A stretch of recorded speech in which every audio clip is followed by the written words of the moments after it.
The mirror exercise. The mirror or makeup, the shaving exercise, is more personal than the breakfast drink exercise, in that it specifically involves your own visual sense of yourself. Strasberg told us that actors must understand themselves before they can understand and become a character. By cultivating an ethos of attention, concentrating on the details of the various tasks during the exercises, you aren't just going through the motions, imitating or miming the behavior, but truly re-experiencing it sensorially. You may have trouble seeing yourself in the imaginary mirror, which can be reflective of an inability to truly see yourself in real life. If there's difficulty with this exercise, don't repeat it over and over, as this can lead to frustration. Move on and come back to it at another time.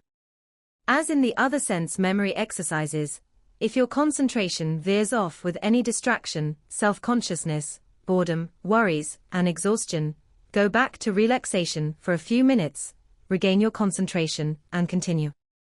Another benefit of practicing the mirror exercise is that you'll begin to use real or imaginary mirrors and reflections as a regular piece of stage business or cinematic technique to achieve a certain mood or value.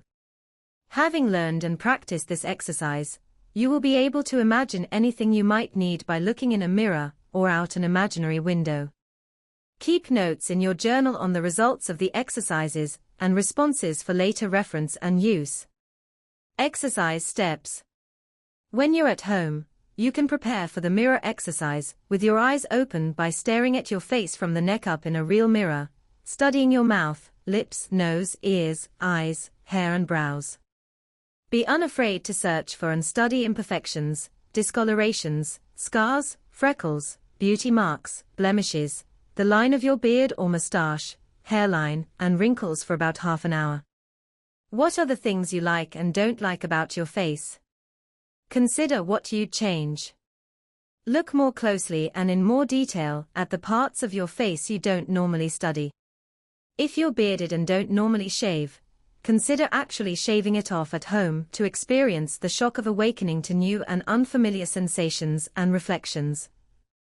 Pay attention to subtleties, such as how your bottom, or top lip, or the right side, or left side of your face may have different and totally independent sensations or shapes.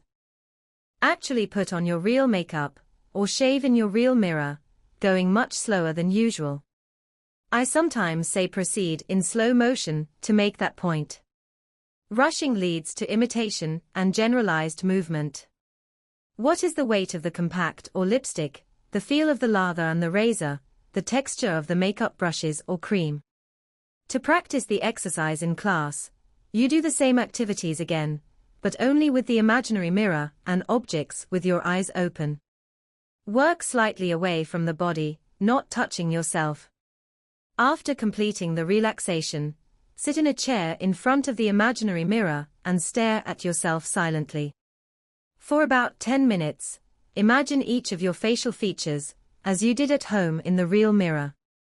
You know your own face well and what you like and don't like about it. Begin to methodically, slowly, and deliberately go through each imaginary task involved in putting on makeup or shaving for about an hour. To fill that time, force your attention into the minutest details, focusing on each sense, experiencing what you see, smell, hear, touch, and taste. Ask yourself sensory questions about each object you deal with. How does the blush-on brush feel in your hand, against your face or cheeks? Imagine the pop sound of pulling the mascara brush out of its holder. What's the smell, weight, texture, and the color of everything being used? Start applying the imaginary makeup very slowly, but don't touch your actual face. If you are shaving in the exercise, imagine feeling the weight and smell of the shaving cream, brush, container, and razor. Imagine the sound of the razor or the brush against your skin, the smell of the shaving cream, the water from the faucet, the sloshing sound as the water is going down the drain, the feel of cleaning off the razor under the running water, the sight of the cut whiskers in the shaving cream, the temperature of the water and the sting or soothing feel of the aftershave lotion or cream you use, the red color of the blood from a cut on a white towel or against the porcelain sink. Proceed slower than you would in real life. You're going to be working for an hour, so take your time and continue to relax in addition to what you're doing. Don't mime picking something up. When you want it, imagine having it in your hand or in mid-air. Rushing is a huge mistake and leads to imitation. I can't say this enough, do not rush. If you're someone who usually feels rushed, this methodical, slow, and specific work is very hard, especially in light of our high-tech world. You'll be quite surprised at your responses when you take your time, and you will also be empowered as you change the habit of rushing.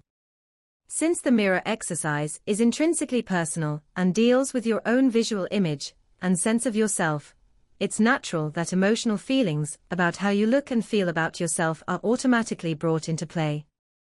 Some people may weep, which isn't unusual.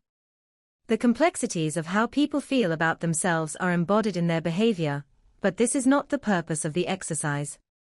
Be careful not to indulge yourself and become overwhelmed emotionally and out of control. If that happens, breathe, make sounds, move, go back to relaxation, and then return to the exercise and soldier on.